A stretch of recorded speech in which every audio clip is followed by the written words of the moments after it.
All righty, good evening, everyone. I'll now call the May 6, 2025 meeting of the West Richland City Council to order at 6 p.m. Before we get started this evening, I'll ask Stephanie if she'd please read the hybrid meeting ground rules and then call the roll. All right, thank you. Tonight's meeting will be held in person with a virtual meeting component. If you are participating virtually, please make sure the name shown at the bottom of your video view is the name you would like the mayor to use. You can change this by right-clicking on the three dots in the upper corner of your video view and clicking Rename. Audience members present in the council chambers will be called upon first during public comment periods. Those participating remotely should virtually raise your hand if you wish to speak. To virtually raise your hand, click on Participants and then click on Raise Hand. If you are participating by phone only, press *9 to raise your hand. Please limit comments to 3 minutes. Okay, roll call. Brent Gary, Here. Richard Bloom, Here. Fred Brink, Here attending virtually. David Fetto, Here. May Hayes, Kate Moran, John Smart, Ken Stoker. Thank you. Councilmember Fetto, would you please lead us in the Pledge of Allegiance this evening?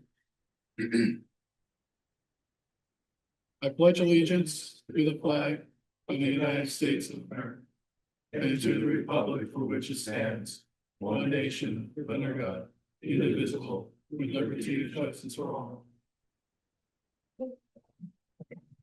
Thank you, Councilmember Fetto. Appreciate that. Council, the agenda is before you this evening. Are there any changes to the agenda this evening?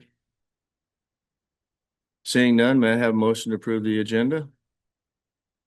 I move to approve the agenda. Second. Motion and a second. All in favor, say aye. Aye. Aye. Opposed, like sign. Motion carried unanimous. Thank you, Council. And presentations this evening. Tonight we have Tanner Martin from the Benton Franklin Council of Governments to present information in regards to the regional traffic count analysis. Tanner, thank you for joining us this evening, taking some time out of your sunny evening instead of doing yard work. You're here presenting to us. So thank you again, sir. I appreciate you having me, and I got my yard work done after I clocked out. So we're on the same page, though. I got some stuff for you to do later this evening. Well, I don't know. Got three dogs, 2 labs. It's a lot of work, but anyways, Thanks for okay. joining us again. Yeah. So thank you for having me. My name is Tanner Martin. I am a regional planner at the Benton Franklin Council of Governments. For those that don't know who BFCOG is, we are a regional planning organization. We develop short and long range plans. We help fund projects throughout the region, and we convene jurisdictions and representatives around the region, such as Public Works Director Roscoe Slade. He's our Technical Advisory Committee Chair, and Councilmember Kate Moran, who is ever so active in our board. She was our Vice Chair in 2024. So yeah, I'll just go to the next slide, please.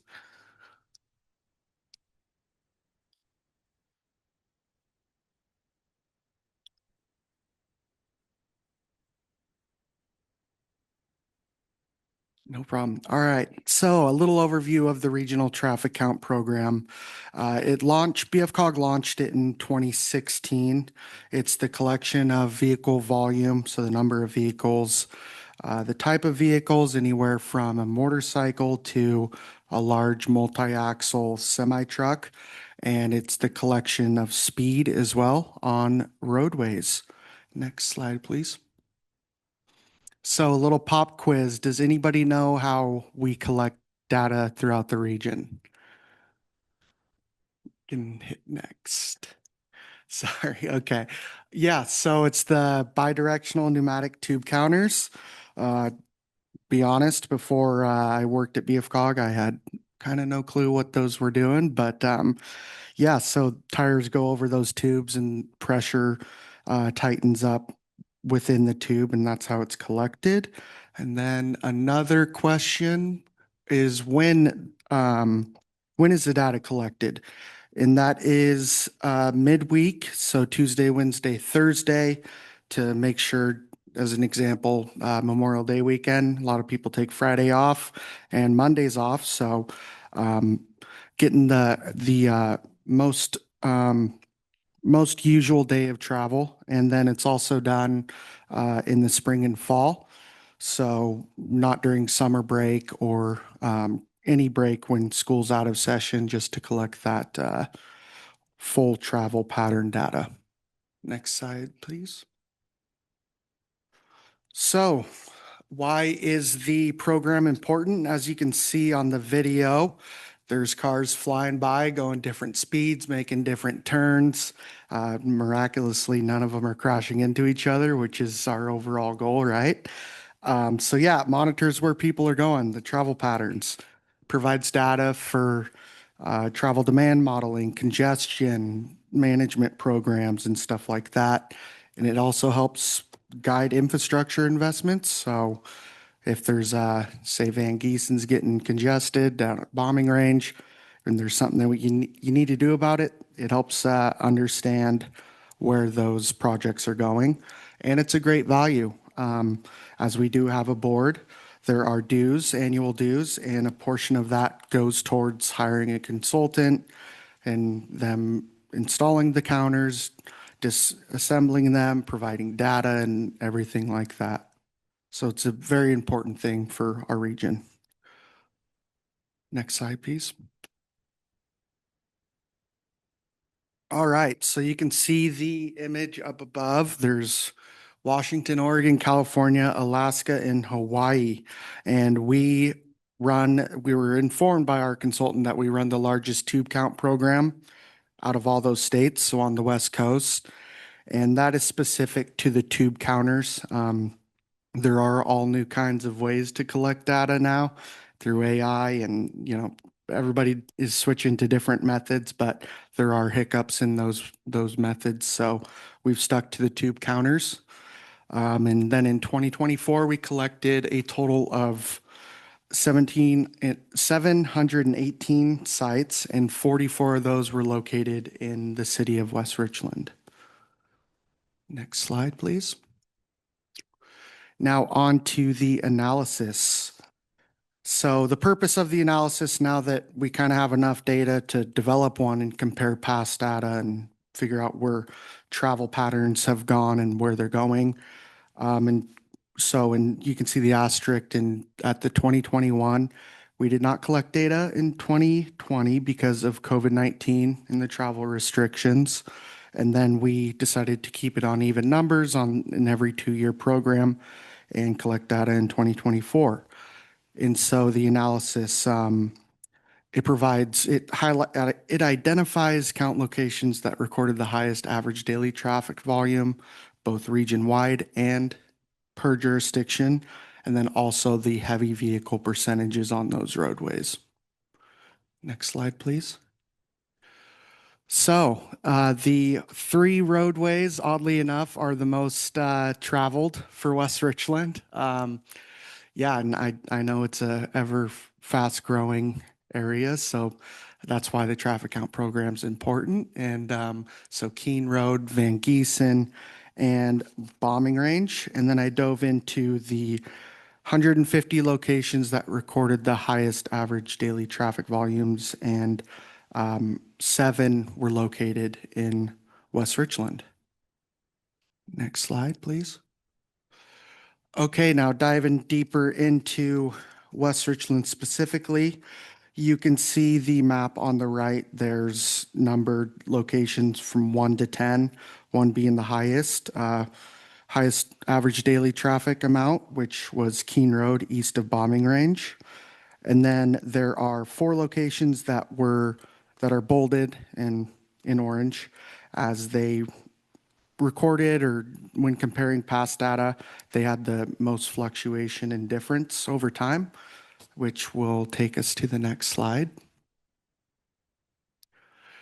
So yeah, those 4 locations, the Van Giesen west of South 40th, the Keene Road west of Bombing Range, Kennedy west of Keene, and Bombing Range north of Norma Street. Those saw the most movement. So number 2 you can see is at the top of the image, top right. That location in 2016 had a average daily traffic volume of over 17,000, but it decreased to just over 16, which was a total percent decrease of nearly 7%. And then bombing range north of Norma Street recorded the largest decrease at nearly 17%. And then highlighting the Kennedy Road west of Keene, that location, which was nearly 72% increase, that's a very large number and out of the norm for count locations. So just like it helps guide investment for projects, you see that 72% increase, people are traveling that type of way. Next slide, please. Okay, so the heavy vehicle percentage. Our consultant classifies our heavy vehicle as anything, so there's 13 classifications through the Federal Highway Administration, one being motorcycles, and then 13 being heavy multi-axle semi-trucks. And our heavy vehicle percentage is anything from a school or transit bus all the way up to the large freight vehicles. And so there weren't any huge numbers. I've seen bigger ones when looking at other jurisdictions as far as outliers and whatnot. But as you can see, the bombing range north of Norma Street was the lowest at heavy use percentage of 6.5. And then there were a couple of 9s, which included nearly the Van Giesen west of South 40th. Next slide. And yeah, that's all I got. A little brief overview of the region and West Richland. I do want to give a very special shout out to Mr. Roscoe Slade and Councilmember Kate Moran.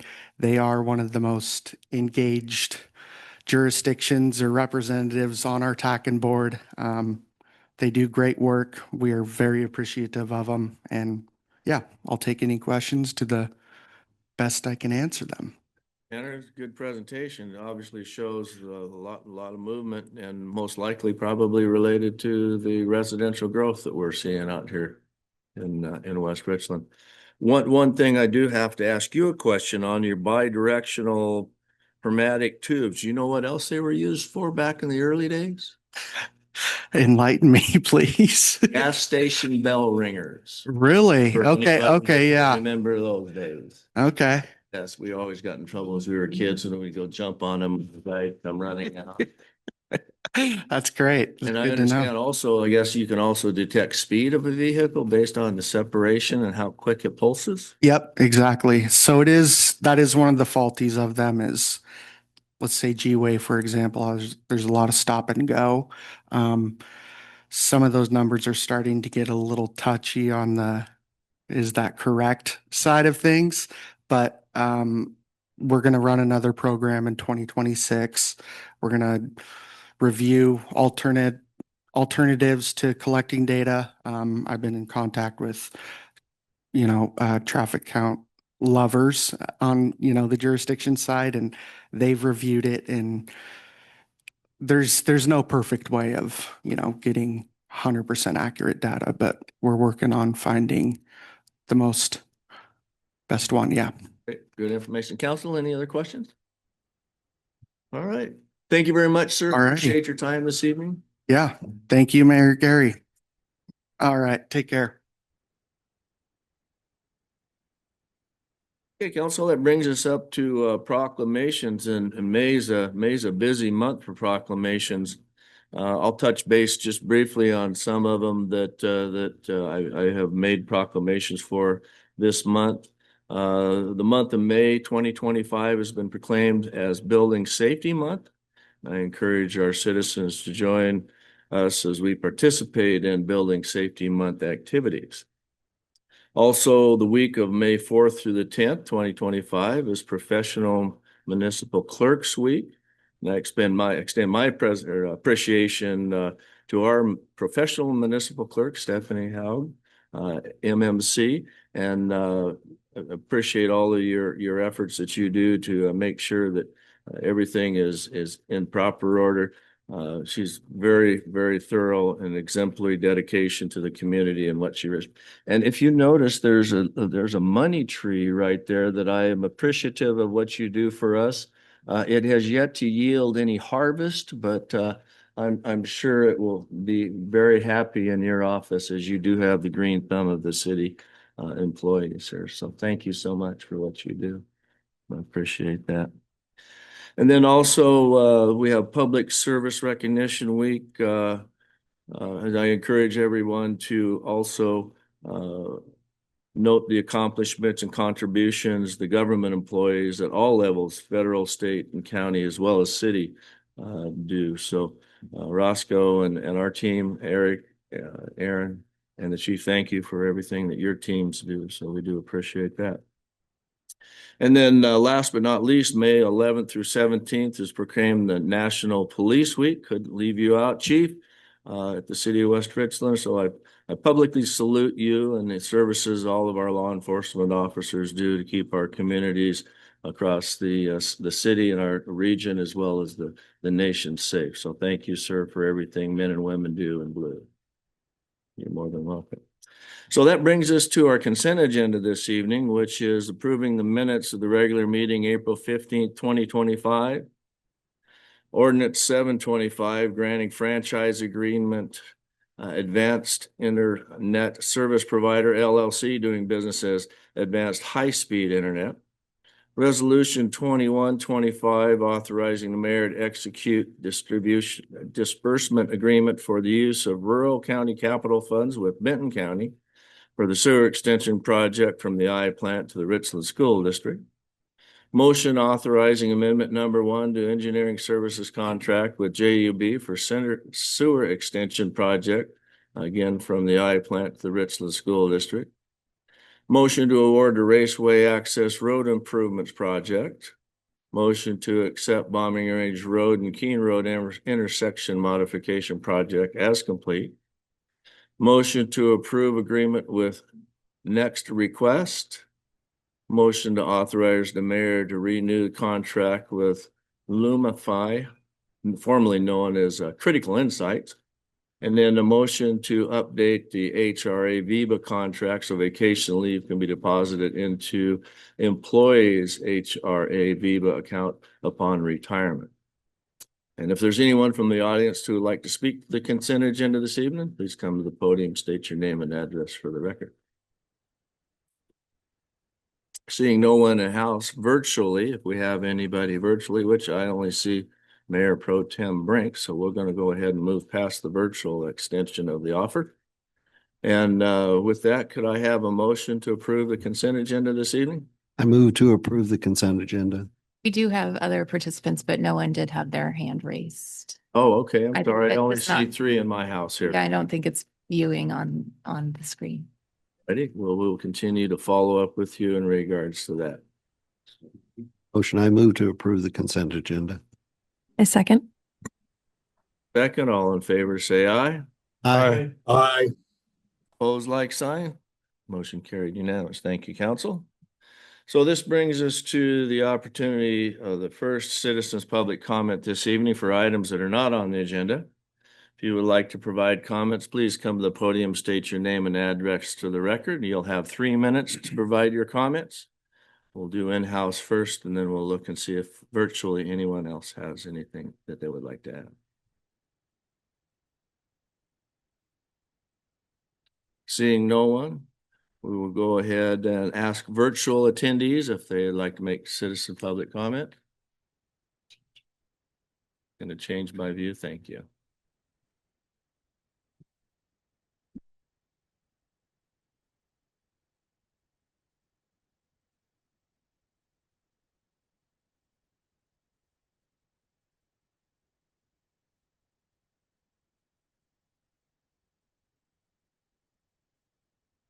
Change my view and everybody else's. All right.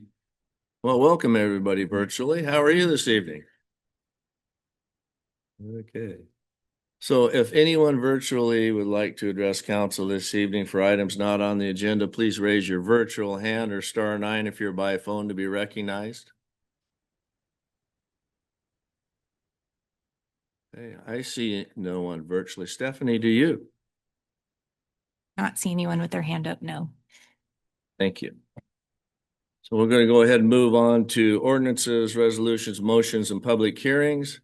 Item 8A and 8B are a public hearing and a resolution regarding easement vacation. And with that, I'll ask our planner, Alicia Ransom, to present her staff report this evening. This is going to be a Alicia show here this evening, so you guys. So for the Thank you. first one, good evening, everyone. Thank you. Yes, it is the Alicia show tonight. The first easement vacation on the agenda is file VACA-001-2025. It's a utility easement vacation. The applicants are Reese and Marsha Wozni. They are the property owners of the lot on the corner of 50th and Collins. They are applying to vacate the 30-foot utility easements reserved on the face of Willamette Heights plat of Section 6, down to 10 feet, and that's intended to match Ordinance 1020.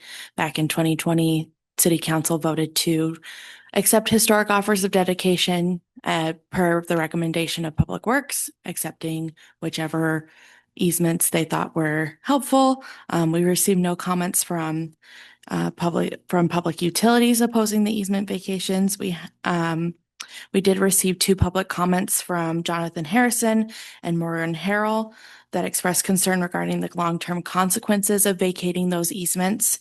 They believe that the city should retain easements in the event of future need. However, like I said, Ordinance 1020 evaluated the needs of current use and also future use by the Public Works Department and other utilities to evaluate what the need was so they could vacate any other easements that were being held in surplus of that.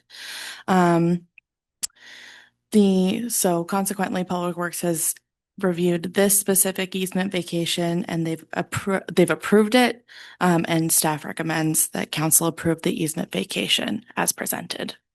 Thank you. So with that, I will go ahead and open the public hearing up at 6:22. We'll hear from in-house participants first if you'd like to make public comment on this public hearing. I see no one in-house. We will move to the virtual arena. Anyone virtually would like to make comment on the public hearing? I see no one virtually. Stephanie, do you? I do not. And I'll close the public hearing at 6:22. Resolution 2225, utility easement vacation 001-2025, Wozni Utility. Council, do I have a motion, please? First, before that, Mr. Mayor, I need to recuse myself on this particular vote Okay. due to the proximity of this action to my property. Next door neighbor, apparently. Pretty darn close, yeah. So with that, if you would excuse yourself from the dais, please, if you step through the big door right behind us, I'll knock on it when it's time for you to come in. All right. I'll be doing this twice. Okay. Very good. Thank you, sir. All right, council. I move to pass resolution 22-25, authorizing the vacation of a portion of the 30-foot utility easement for file VACA-001-2025. Second. In a second, council, is there any questions that were not previously addressed from Alicia? Alicia, Councilmember Bloom has a question for you. Yes. It's since I'm going to have to recuse myself from the next one, Mhm. bring this up now. You made the comment that, this matches the previous, when we vacated or accepted the easements under the 33-foot plats. Not all there are in particular, one of the lots I own, the 30-foot easement shown on the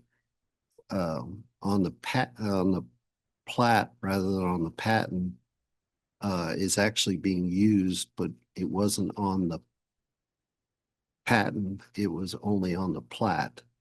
So there is an inconsistency. Some of the lots that were issued by BLM under the patent after 2000, oh, I'm sorry, 1960, they went with the plats, so not all the lots had 33 feet all the way around, but because of the plat, they all had 30 foot all the way around.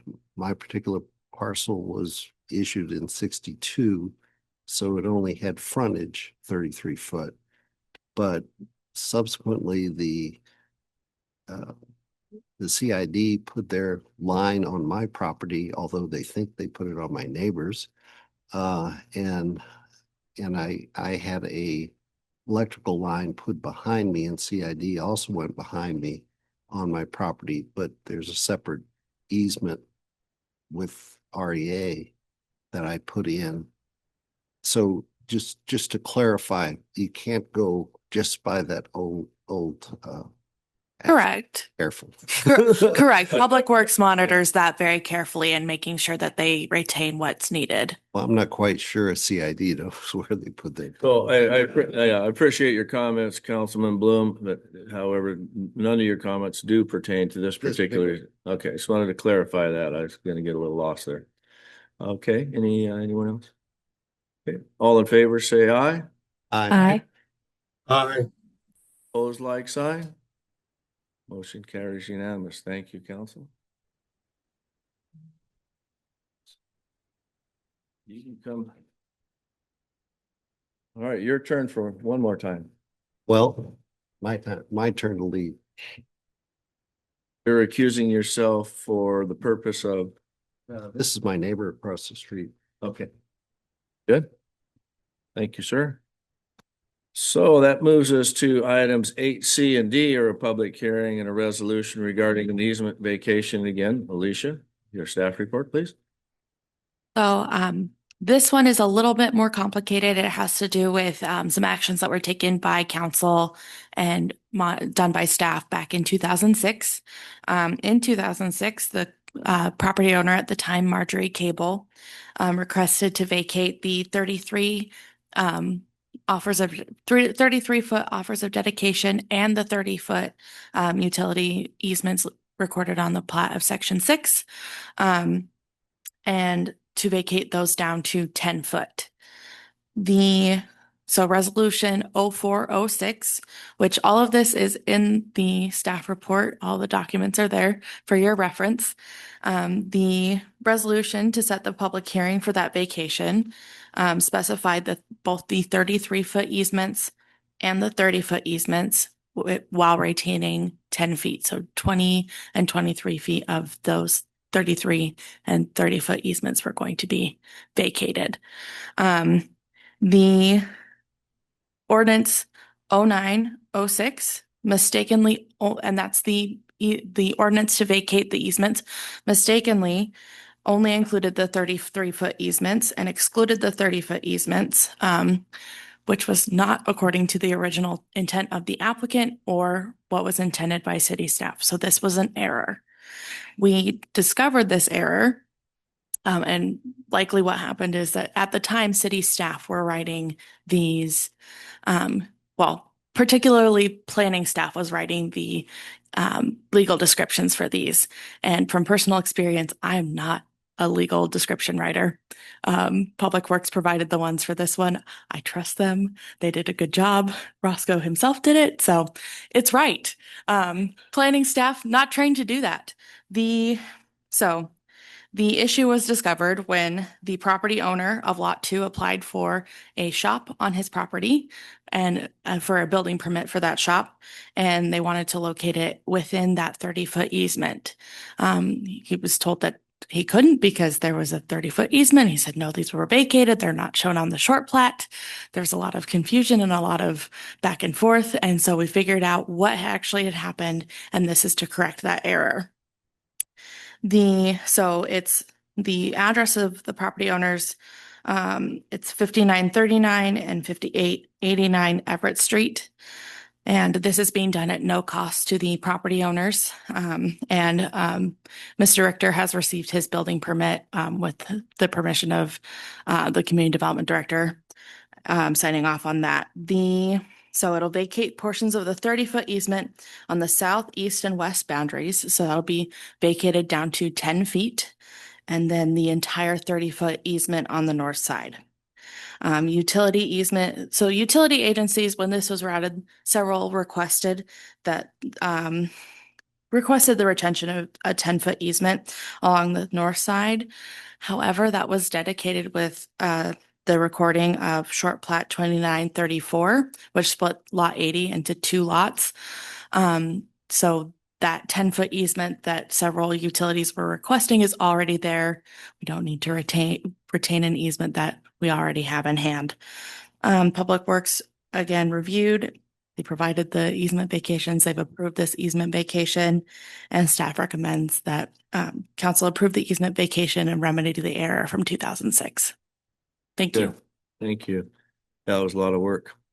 Now I'll go ahead and open the public hearing at 6:31, and if you would like to make comment, please come to the podium, state your name and address for the record.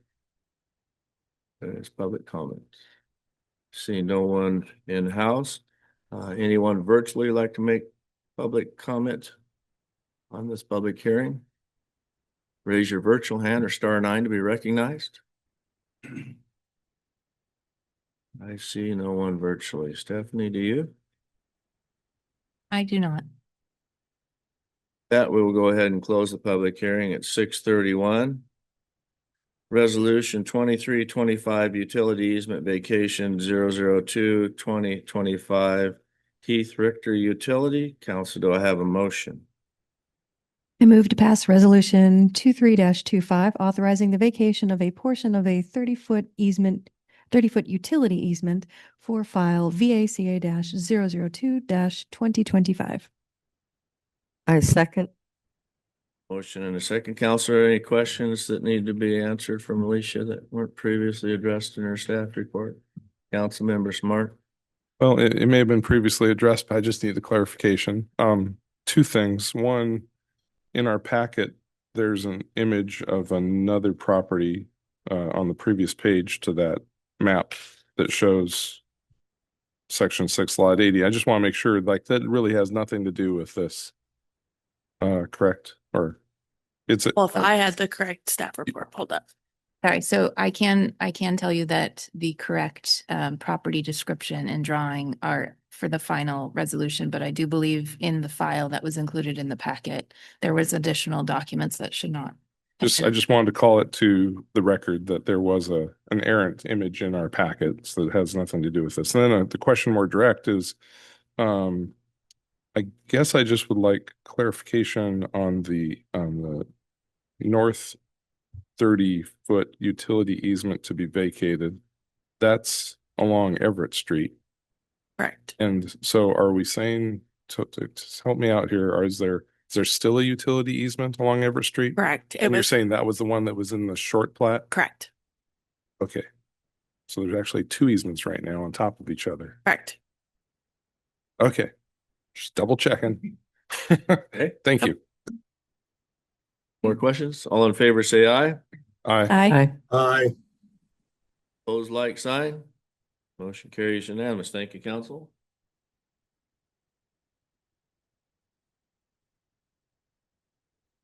Righty.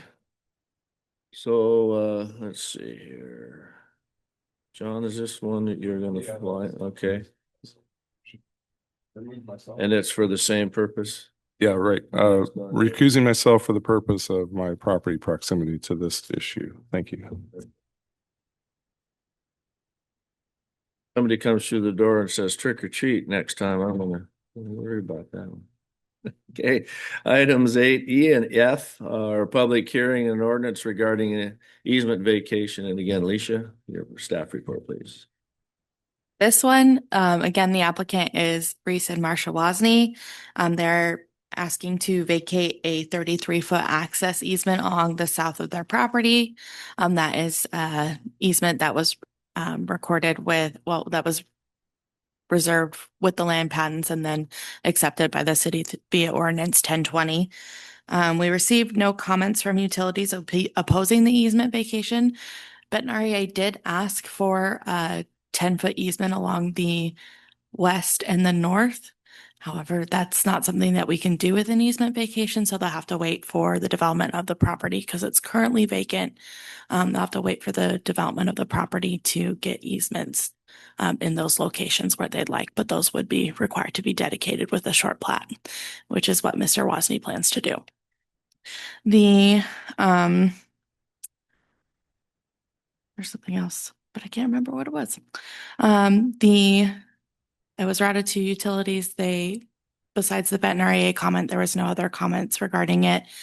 The Public Works staff approved the access easement vacation, and staff recommends that council approves the easement vacation as presented.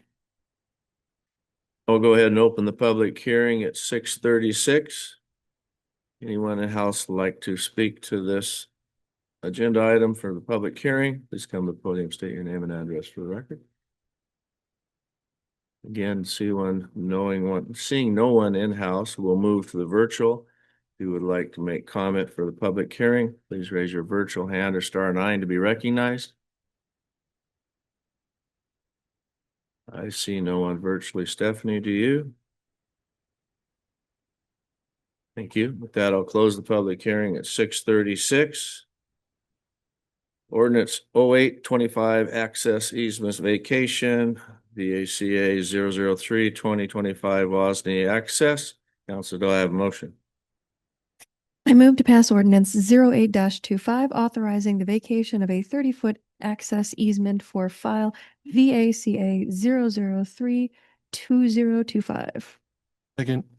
Motion and a second. Any questions of Alicia? Items that weren't addressed in her staff report? Councilmember Moran?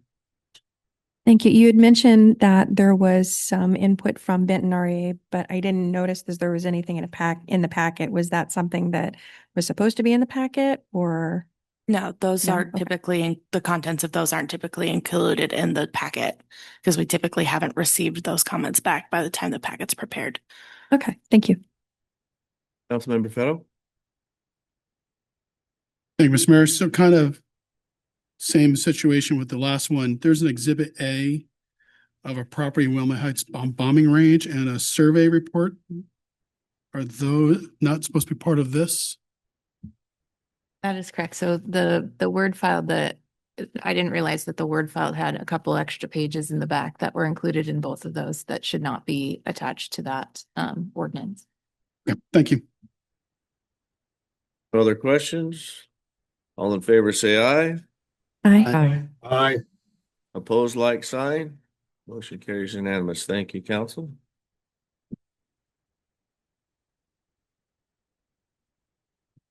Okay. Thank you, Councilmember Smart. Alicia, thank you for your time this evening. Much appreciated. Okay, moving on to 8G is an ordinance amending the 2025-2026 biennial budget. And I'll ask our Finance Director, Aaron Gwynn, to present her staff report this evening. Aaron? All right, thank you, Mayor Yuri. Good evening, council and citizens. This evening, I'm presenting the second budget amendment of the 25-26 biennial budget. On March 3rd, council approved the first budget amendment that trued up the beginning balances for all funds. When the 25-26 mayor's proposed budget was prepared last fall, more than $13 million was cut from the general fund and street fund department requests. The majority of this budget amendment utilizes a portion of the $2.2 million general fund carryover and the $139,000 street fund carryover to fund a few of the department requests that were cut. There are also a couple of additional items that are newer and have come up since the original adoption of the budget. In the general fund, the following items were cut from the original budget and are being added back with this amendment. Our public records management software, a temporary part-time position for information technology, police department supplies, 2 patrol vehicles, a vehicle for animal control, part-time seasonal assistants to complete a digital file scanning project, engineering office and operating supplies, engineering professional services for ortho photos, vehicle for engineering, seasonal employment hours for the parks, general government professional services for assistance creating media, seasonal employment hours for general facilities, a vehicle for general facilities, seasonal employment hours for the police facilities, and supplies for the senior center facility. These items total $705,000. There are two general fund items not part of the original budget request, department requests included in this amendment. The first is for a camera system for the parks in the amount of $38,000. This is to assist with mitigating the vandalism that has occurred the past few years in our parks. The second item is $5,000 for professional services to address legislation passed in 2023 requiring an updated structure impact fees. This portion covers services for the parks and transportation impact fees. The total increase in appropriations for the general fund is $748,000, all coming from the ending fund balance. In the street fund, the following items that were cut from the original budget are being added back with this amendment as follows. Seasonal employment hours for the streets, repairs for Rupert Road, street signal supplies, street signal repairs, and a pilot project for solar-powered speed limit sign on Collins Road. These items total $76,650. This budget amendment also includes funds for a bucket truck for the streets department. The current bucket truck was purchased used from Benton REA several years ago. The city was notified earlier this year that this is the last year the bucket truck will be certified due to its age. The city is looking to purchase another used bucket truck for $60,000. The total increase in appropriations for the street fund is $136,650, all coming from ending fund balance. This budget amendment also includes items from 104 Park Impact Fund, 121 Library Fund, and the 401 Water Sewer Operating Fund. For the 104, this amendment increases appropriations in the amount of $75,000 to build a new fence in the backfields at the Bombing Range Sports Complex. These fields have been vandalized with vehicles doing donuts on the grass the past couple of years. The fence will make access to drive on the fields more restricted and reduce the risk of vandalism in the future. In 121 Library Fund, the estimated MCL contract costs were underestimated. The city received notice from MCL that the fee for 2025 will be $604,886. The original budget was $568,076 for 25 and $596,480 for 2026. This amendment increases the appropriation for 25 by $38,810 and $26,553 for 2026 for a total of $65,363 from ending fund balance. In Fund 401, Water Sewer Operating Fund, this amendment increases appropriations in the amount of $10,000 for the professional services for assistance with the changes to the impact fee structure for the water system and sewer system development fees. Staff recommends passing the attached ordinance. This amendment authorizes an increase in the 25-26 appropriations in the amount of $1,033,013 and an increase with a total budget of $152,746,642. Thank you, Erin. Appreciate that. Is there anyone from the audience who would like to speak to this agenda item this evening? I see no one in-house. Anyone virtual like to speak to the agenda item? Please raise your virtual hand or *9 to be recognized. See no one virtually. Stephanie, do you? I do not. Council may I have a motion, please. I move to pass ordinance 0925, amending the city of West Richland 2025-2026 biennial budget. Second. Motion and a second. Questions that weren't previously addressed in the staff report of Aaron or any other director that might have agenda item on there? Councilmember Bloom. Well, one question, it's really directed at Mr. Slade. I forgot what year we did the streetlights upgrade to LEDs. I can't see that far. I mean, LEDs have a certain life expectancy. Are we getting to the point of end of life on these LEDs? No, they're supposed to be 20 years plus. We do have a couple that turn purple that they've warranted under the manufacturer's warranty. So there was a few of those that got replaced. Okay, so I mean, but we were getting the bucket truck to maintain them, correct? I mean, sort of. That's part of it. There's a few other things they use that bucket truck for. I was just concerned if so I'll have to watch when we have a big when we have a 20-year anniversary of the lights as to when the lights go out in West Richland. And that assumes you're using them at 100%. We did the little dimming feature on them. And so most of them are only 70, 80%, which extends their life past that. Councilmember Smart. Yeah, so I noticed that in this action, it indicates that these funds and excess fund balance includes some of the items cut from the original 25-26 department requests, as well as adds a couple of additional items. In the background information up above, it indicates that this amendment provides an opportunity to formally appropriate items previously approved by council. So I find a slight discontinuity between those two statements.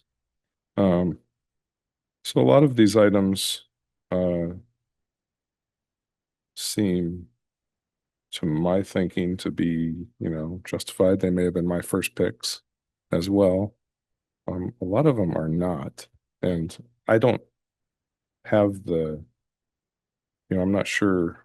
I'm not sure I have a record of what items we cut, or I should just say I haven't gone back to look to see what items we cut or approved or didn't approve, what was on our wish list and so forth. But I guess I'm wondering if there are options. I guess as a citizen, I'm looking at this and saying, is there another option to use these funds, or at least some portion of them,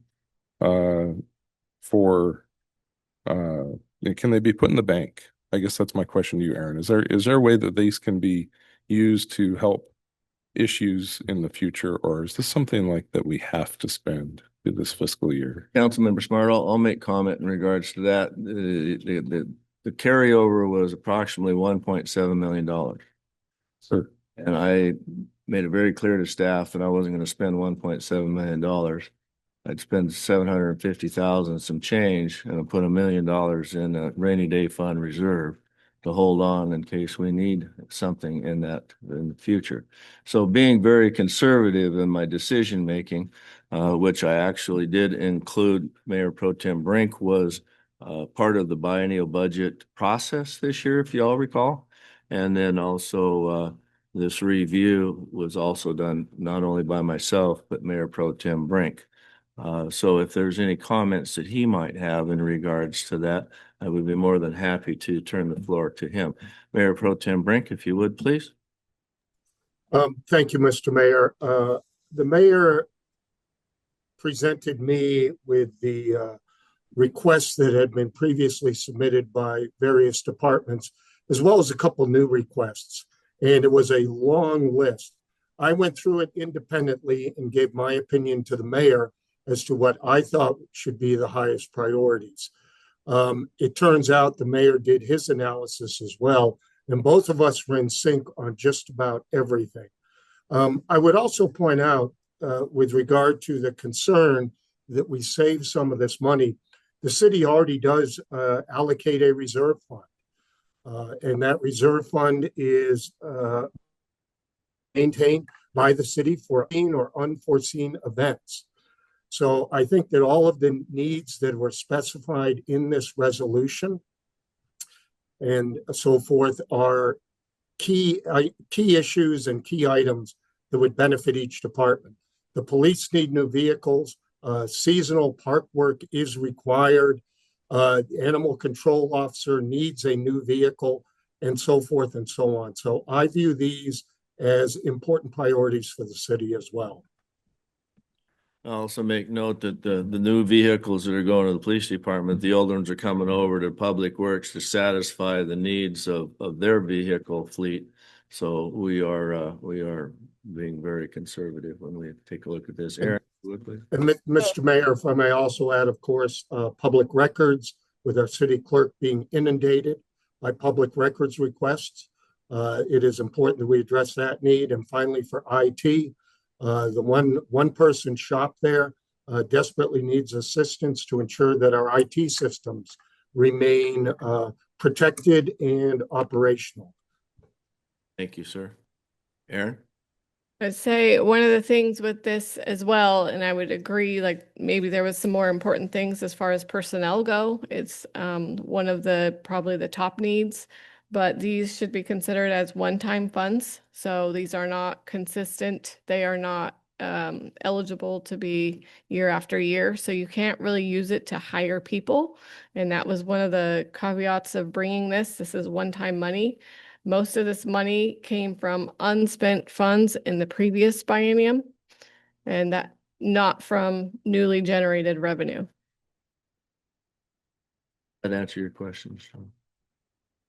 Yes, it's a start. I'm not particularly happy with a couple of the items on there. I will just comment that it seems like vehicles for police and parks and engineering, those things, if they were so needed, would have been part of the initial approved budget. I'm also curious about what we expect to get for our $98,000 worth of seasonal employment for our parks. I know that there's a backlog of maintenance, but is this going to address that, or is this just going to make sure the grass gets cut every week instead of every other week or something like that?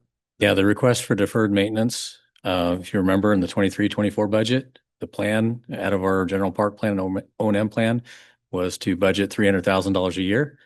In the last biennium budget, you did $200,000 and wanted to see what we could do with it. So we gave you a laundry list of what things were accomplished. And in the 25-26 budget adopted, the request was $1 million, the $400,000 that was shorted on last biennium, plus $600,000 for this, and there was $0 appropriated to it.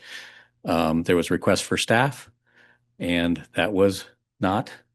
Seasonal hours were also cut. So this puts us back to what the ask is, but we're nowhere near what we need to. Oh, so I didn't get all of it. I thought I got all of it back, but so we're still not funding park O&M maintenance per our standard that we've adopted. But this does help, and it's basic manual labor. Councilmember Smart, it's the mowing, the weed eating, the general stuff, but we're not doing anything with the backlog on the deferred maintenance items. Okay, and my last comment will be that I appreciate, Mr. Mayor, that you have set aside $1 million of those dollars. So thank you. Councilmember Stoker?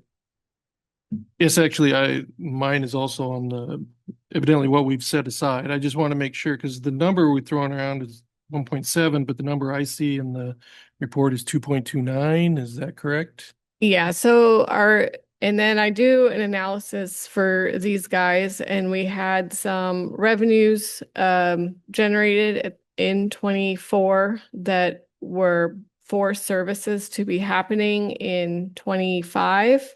So when I include those in our number, I don't include that for the mayor and everybody to see. I kind of subtracted out. So yes, it probably is more like 2.2, but what I say is free to go is more like 1.7.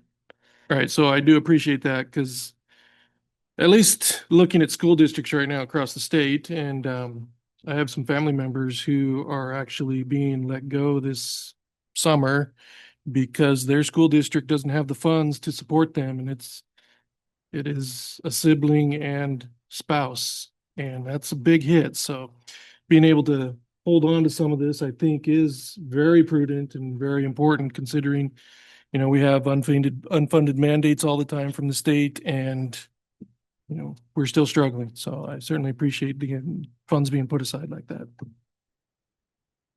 Booker, Councilmember Moran. Thank you very much. My question is, in the future, because there's no way to go back and change now what has been done so far, but I would just ask that in the future, if there is this amount of difference, if there was at least a way to have a workshop of some kind to include council a little bit further in the decisions as to where the items are going to be appropriated, because there are some things, like I would have loved to have seen more of the deferred maintenance done, and I know there's only so much money to go around, but I think that at least giving us a little bit more of an opportunity than one meeting to, as a group, kind of figure out where we would like to go, since one of the main reasons for council is the budget itself. I would just ask in the future that we do that. Else? Seeing none, all in favor, say aye. Aye. Aye. Opposed, like sign. Motion carries unanimous. Thank you, council. Okay, we do not have any unfinished business this evening, nor do we have any new business. So this is the opportunity for the second public comment. If you'd like to provide comments to council, please come to the podium, state your name and address for the record, and please limit your comments to 3 minutes. And remember that we do not respond back to any questions asked by the presenter this evening. Sir. Chuck Shealy, 65104 North 46th Avenue. I want to apologize. My last time speaking to you, I did not intend to threaten with litigation. I was trying to get a point across. Poor choice of words on my part. I've spent lots of sleepless nights in the last couple of months. I don't want to go there anymore. There is no way I'm going to consider litigation. I just want to bring the attention of the council to previous gross negligence on previous staff and council's part. The city actually had deed to the property when some of the wrongs to federal regulations were done. I sent those to Councilman Smart. I hope you shared them. What I am going to do, I can't sleep with myself without causing a stink about this. I'm going to turn it over to the Department of Ecology. They're the regulatory agency supposed to be controlling this. So we'll see how well they do communicating with the council. Thank you. Anyone else this evening? Seeing no one else in the house, anybody virtually like to address council this evening? Please raise your virtual hand or *9 to be recognized. I see no one virtually. Stephanie, do you? I do not see anyone with their hand up, no. Thank you. We're going to go ahead and move on to staff, council announcements, reports, and comments. Any staffers have something for us? I see Community Development Director Mendenhall. Thank you, Mr. Mayor, members of the council. Just wanted to give you guys an update on what's been going on in my world. So Lewis and Clark Ranch EIS has been ramped up again. That's an environmental impact statement. And we are going to be having a joint meeting with the Planning Commission on May 20th. So they'll be here in-house, and the consultant will be coming and doing a presentation, giving you a status update and educating you on form-based code. Also, the climate element that's required by state law is also underway currently, so that we are working through that with a joint effort process with this one. We joined up with Pasco, Kennewick, Richland, Benton County, and us to work on what goes on in our community with regards to the climate, because we all live in the same climate. So we thought it would be wise to join efforts there and save some money. Also, if that wasn't enough, There's also a periodic update that is required by state law that is kicking off as well. And so that is going to be looking at all of the comprehensive plan goals and policies, giving those each a review to see which ones we want to keep, which ones we want to change, and which ones we want to add by state law. So there's quite a few that we get to look at that are now required by state statute, particularly as it relates to housing and some of the housing policies that were passed by the state legislature. So we'll be reviewing all of that. All of that's going to be coming to a council meeting near you in the near future. So I'll be looking forward to that. And if you have any questions about any of those, feel free to reach out and I'll be happy to talk with you. Thanks. Gary. Community director, public works director / community director. Those two guys work so close together. I've put their titles on all their cards. So Roscoe, what you got for us? Thank you, Mayor. So council and mayor know about this information, but I'll let the public know. There was a call for projects. Tanner Martin's timing is pretty good with his presentation on roads, but they do a call for projects. This is federal funds that come into our region, and there was $20 million available for various projects that is highly competitive. And West Richland was selected for $3.8 million for our Keene Road widening. So good news, that will widen Keene Road for 4 lanes from Bomb Range to Belmont. So you saw some of the traffic where it's increasing. The greatest increases are on that Keene Road corridor.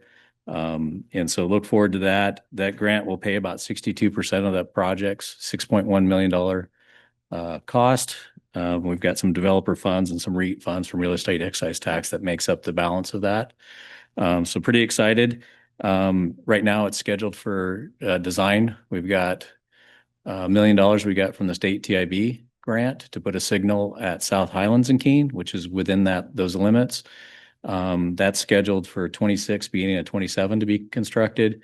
And the Keene Road widening is 2028 is when the federal funds are slated for that. So it gives us time to complete the design and put that out. So there'll be a lot of upcoming construction starting this July for the next several years, large projects. And I already had somebody catch me at Yokes and jokingly, they told me my goal was to make them go through 3 construction zones just to get out of West Richland. And I said, unfortunately, you're going to get probably 3 in Richland and another 3 in, whether you're going to Kennewick or Pasco, there's a lot of road construction upcoming for the region. So that's all I had. Thank you, Mayor. Thank you, Roscoe. Appreciate it. Council? Councilman Blooms. Roscoe, with all this construction going on, I guess my question is, how's our staffing going?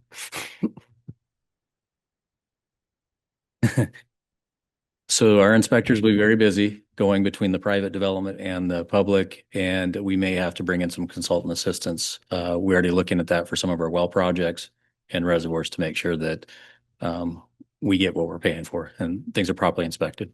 I mean, this is concurrent with the Van Giesen expansion, correct? Yeah, if we get good bids, we'll be starting construction on the SR 224 Red Mountain project July 7th. So that'll have a full-time inspector on that one. So. Beto? Thank you, Mr. Mayor. So last Wednesday was the first Wednesday in West Food Truck Community Market since the chamber has taken over. It was a big success. The next one will be May 21st. Hope to see you all out there. We've had some great food trucks and we're going to be rotating some things, so different things going on. Next Wednesday, May 14th, the chamber lunch will be moved to Enans and Sunset for a couple May and August, and we'll be relocating to the police station there going the rest of the year until Benton RA opens up their community room in the new building, which they're on target by the end of the year. At the May 14th, our very own Eric Mendenhall will be presenting on all things West Richland. We do require pre-registrants now. We're getting about 90 people each lunch, and we're filling rooms, so our caterers need to know total count. So if you are interested in seeing what's going on in the city, please go to westrichlandchamber.org to register for that event. And the survey we've done the last couple of years, I haven't seen this one yet, but always at the top of that list has been new places, new sit-down restaurants. If you haven't been to Tapped yet, go check it out. I've been there several times, great food. If you don't drink beer, that's fine. They got a full bar. They also have non-alcoholic beverages, but great food, local family owns it. I've been there a few times now and it's definitely the go-to spot. We'll be doing a grand opening for them in probably about a month. Thank you. Councilmember Moran. Thank you very much. First, I would like to mention that coming up next Friday is again our monthly Benton Franklin Council of Governments meeting. That's May 16th. It's going to start at 10 a.m. It is a hybrid meeting. I always hope that people attend because there's lots of really interesting things that we talk about between all of the different cities and the two counties that show up there, along with transit, they show up. I would also like to mention just in regards to the items that were added to the budget, I would like to thank very much for putting the cameras for the restrooms because I was showing somebody around the new area in the north part of Van Giesen and I realized I had to use the restroom and I stopped in the park and it was closed. So I would love to put cameras back on there so that we don't have as much graffiti and other sorts of vandalism going on so that I don't have to try and rush home and not speed so that our chief and his officers don't have to pull me over for that. I would also like to extend appreciation to the staff again in recognition of the public. I can't even read. Public Service Recognition Week. Your work is greatly appreciated. Don't always get letters saying thank you, but on the record, I want to say it again. Thank you all for all that you do. It is not unnoticed. And finally, I am wondering, my friend also was showing me around Benton City and she showed me the solar system project planet that they have out there, which is hilarious. If you don't know, I will entertain the 12-year-olds out there with minds like mine. They have Uranus. And they have come up with some pretty interesting marketing for that. So I'm wondering if we have looked at the solar system project and if there is a planet that might fit within West Richland. I think that would be really fun. We can't get Uranus, but we might get something maybe a little bit closer because the reach is where the sun is. It is a project, in case people don't know, where they are trying to show people the way that the distance actually would be for the solar system if the reach is the sun, and then they're putting all of the different planets in scale so that you can see how very much further they actually are apart. I just think that it was really, really interesting to see it. Check it out. Councilmember Hayes. Thank you, Mayor. I just want to update on the Veterans Cemetery project that we've all been working on and so it's moving forward. There's been a couple hiccups with it.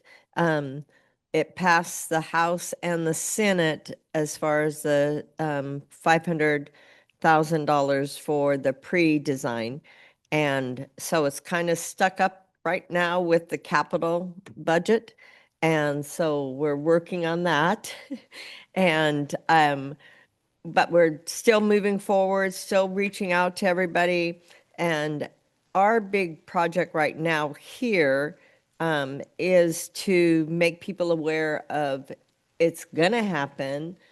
We still haven't decided, or not we, they haven't decided which location, whether it's gonna be West Richland or Richland.